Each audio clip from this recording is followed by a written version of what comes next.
travaillé comme on dit, maîtresse de maison dans une ferme. Bon, j'ai terminé à 18 ans pour obtenir mon diplôme. J'ai maîtresse internat au château de la Huda à Trélon. J'ai fait 2 ans de monitrice avec les enfants handicapés. J'étais vendeuse en boulangerie. J'ai travaillé sur les marchés 6 mois pour vendre des poulets. J'ai fait commercial pour Atlas pendant 6 mois. Donc après, c'est la formation pour personnes âgées.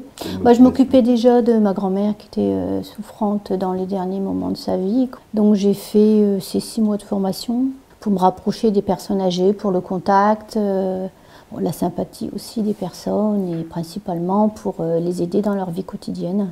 Il y a certaines personnes âgées qui nous incluent encore comme ça, comme une femme de ménage, mais on est bien plus que ça, quoi. Moi, je suis une personne, là, actuellement, depuis le mois de septembre, elle est toute seule, elle est veuve depuis 25 ans, elle n'a plus qu'un petit-fils qu'elle voit qu'une fois par an parce qu'il vit à l'étranger. Mais elle a pratiquement, moi, comme visite 2 fois par semaine, quoi.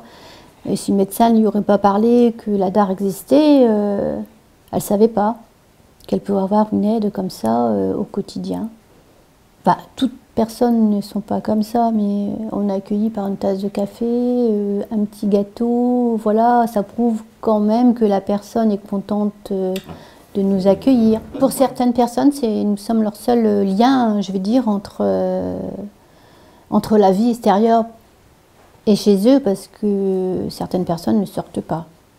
Il y a des enfants qui passent régulièrement. Bon, ils nous demandent comment ça va, comment elles se comportent, parce que j'ai travaillé avec des personnes Alzheimer. Nous avons des contacts avec les professions paramédicales. Ça m'a arrivé de contacter souvent le kiné ou l'infirmière de venir passer, ou le médecin qui a oublié de passer, il faut le rappeler.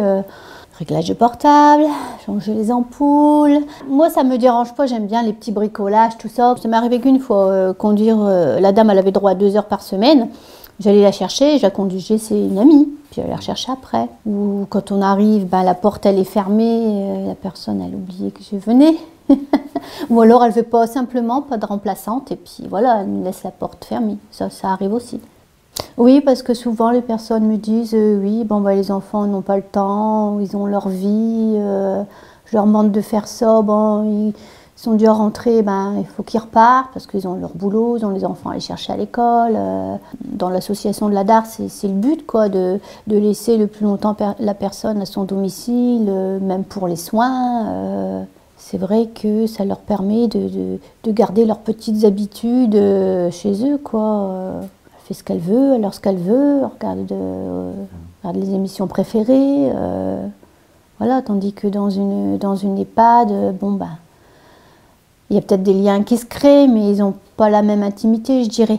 C'est vrai que quand on voit chez une heure et demie chez la personne, ça passe vite, quoi. Comme je dis à certaines personnes, on n'est pas là, on n'arrive pas, on prend pas le balai ou l'aspirateur, on se met pas en route tout de suite. On demande à la personne comment ça a été la semaine, par exemple. On boit une tasse de café. C'est vrai que le premier quart d'heure, après, il est vite passé. Après, on se met aux tâches ou alors on doit faire les courses. Des fois, elle le fait ressentir, quoi. Vous partez déjà? Je dis oui. Il y a certaines personnes âgées, ils ne veulent pas des personnes trop jeunes. Ils préfèrent des personnes qui ont déjà un peu plus d'expérience par rapport aux jeunes qui se mettent en place. Ils ne savent pas toujours où commencer. C'est vrai qu'il faut des fois du temps pour cerner la personne. Il faut éviter de contrarier la personne âgée.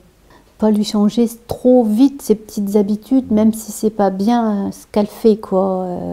La dernière fois où ça m'a fait un peu mal, parce que la personne, ça fait 7 ans que j'y allais, et c'était un cancer du pancréas. Donc déjà, en le sachant, et quand la personne en face de vous, elle vous parle, mais pourquoi j'ai mal au ventre, pourquoi je n'ai que ça comme médicament, pourquoi que ça ne se passe pas, on a du mal à répondre sans faire de bêtises, en voulant dire, vous savez, on ne peut plus rien faire.